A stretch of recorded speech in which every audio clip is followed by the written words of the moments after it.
The clock strikes midnight, and the past awakens. Welcome back, Wanderer, to the Storyteller's Garden.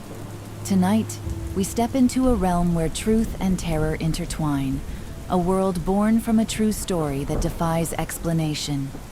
In the decaying halls of Crosswind Asylum, where broken mirrors whisper secrets of unspoken suffering, a tale of despair and twisted reality unfolds. They say some places remember everything, each shuddering echo, each ghostly reflection, and Crosswind is no exception. Once a haven of inhumane experiments and hidden tragedies, this forsaken asylum now stands as a silent monument to lost souls. In tonight's episode, we trace the chilling footsteps of a lone investigator who dared to uncover the secrets behind those pristine, unyielding mirrors, only to find that every reflection hides a darker truth. But be warned, as you listen, the line between fact and nightmare will blur. Each creak, each whisper, might be the remnants of those who once called Crosswind home. And sometimes, the most terrifying stories are the ones that are all too real. Lean in, dear listener. For once the broken mirrors reveal their secrets, you may never see your own reflection the same way again. The night Crosswind Asylum called to me, the air was thick with the scent of rain-soaked pavement and decaying wood. The asylum had been abandoned for decades, but it still stood on the edge of town like a forgotten monument to suffering. I wasn't there for a ghost hunt. I wasn't there to chase urban legends. I was there for the truth.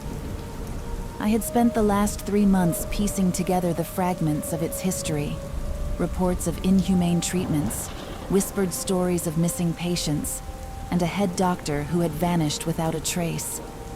The records were incomplete, redacted, buried under layers of bureaucracy. But there was one thing they all agreed on. Crosswind Asylum was a place of suffering, and it did not let go of its own. With only a flashlight and my camera, I stepped through the rusted gates. The wind howled through the broken windows, making the entire structure breathe.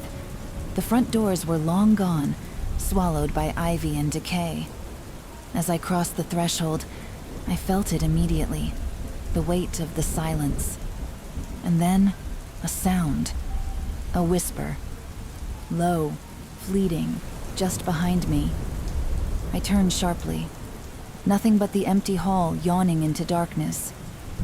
I pushed forward. My shoes crunched over shattered glass as I stepped into what had once been the main corridor.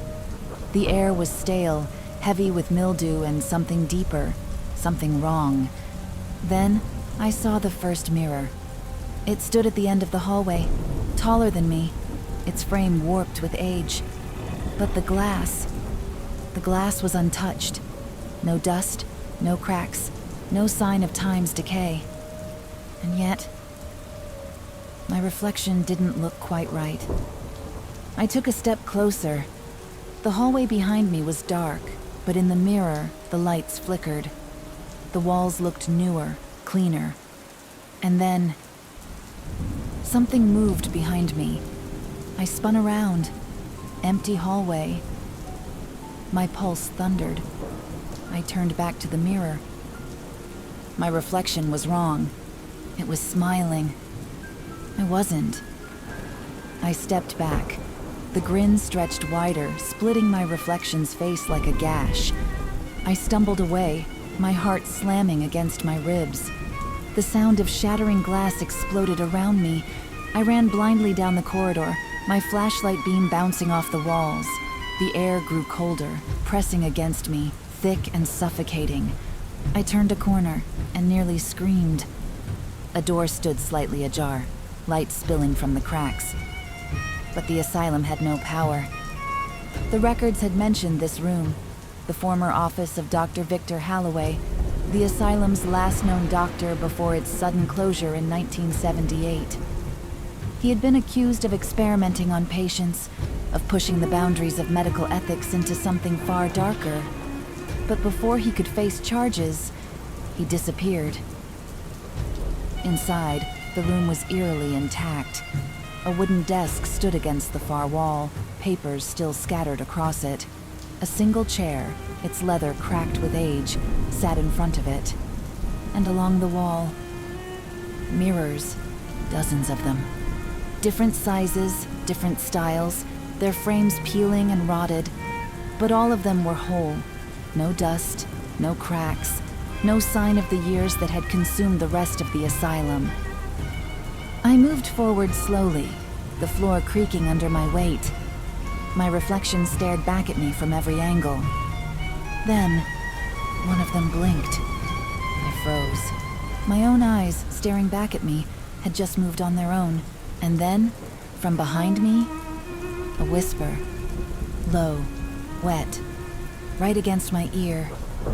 "You found us." I whirled around and saw her. A woman stood in the center of the mirrors, though I hadn't seen her enter.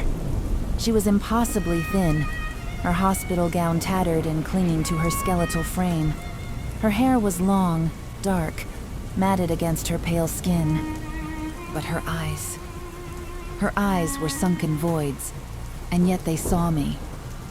She tilted her head, a slow, unnatural movement. Her mouth barely moved as she spoke, but her voice slithered through the air like it had no right to exist. "He's watching." The lights in the room flickered. The mirrors shifted, not by movement, but by perspective. The room and the reflections no longer matched the one I stood in. It was full. Dozens of figures. Thin, hollow, eyes like hers, watching, waiting. My breath hitched. I turned dash. The room was empty. I looked back at the mirrors. They were closer. I stumbled backward. The woman didn't move, but her reflection in every mirror did. "Run," she whispered. The lights went out. I didn't hesitate. I bolted from the room, my flashlight beam shaking as I ran. The hallways were different now, longer, twisting in ways they shouldn't. The doors were gone, replaced by more mirrors. My own reflection ran alongside me, but the movement was delayed, just a fraction of a second. Then, the sound of glass shattering behind me. The whispers grew louder. They weren't words anymore, just sounds. Breathing, crawling. I reached the front entrance. The open doorway was right there. I sprinted forward, every instinct screaming that something was right behind me. I leapt through the doorway, and everything went silent. The night air was crisp, the asylum looming behind me. The building looked normal, old, decayed, but normal. I turned back toward the entrance. The door was gone, not shut. Gone, like it had never existed. I stumbled away, my heart a hammer in my chest. My flashlight flickered. And for the briefest second, the reflection in the broken glass of my flashlight lens wasn't mine. It was hers, smiling. I never went back. I tried to tell my editor what had happened, but I could barely explain it. I had my footage, my notes, enough for an article. But when I reviewed the tape, the mirrors never moved. The woman never appeared. And my reflection never smiled. But in the background of the last few frames, just before I ran, a voice, a whisper, barely audible. "You let him see you." I shut my laptop, and in the reflection of the screen, a pair of sunken eyes stared back at me. And so, the echoes of Crosswind Asylum fade into the silence of the night. As our journey through those haunted halls comes to an end, take a moment to reflect on the truth hidden behind shattered glass and whispered memories. In the stillness of your own mind, consider the faces you saw and the secrets those broken mirrors held. Was it all just an illusion? A trick of light and shadow? Or is there a deeper darkness that lies just beneath the surface of our reality, waiting to be uncovered by those brave enough to look?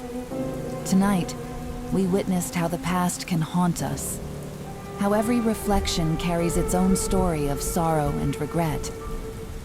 I find myself questioning not only the history of Crosswind Asylum, but the fragile nature of our own perceptions. In our own lives, are we ever truly free of the echoes of what once was? Sometimes, the truth is as elusive and unnerving as a smile in a broken mirror. Thank you for venturing into these depths with me on the Storyteller's Garden. Before you let the night reclaim you, remember to cast your vote in this week's poll. Did the spectral horrors of Crosswind leave you questioning your own reflection, or do you find your spirit stirred by the promise of Friday's Sophia's enchanted evenings? Her tale of love and allure awaits, ready to transport you to yet another realm where magic and romance intertwine.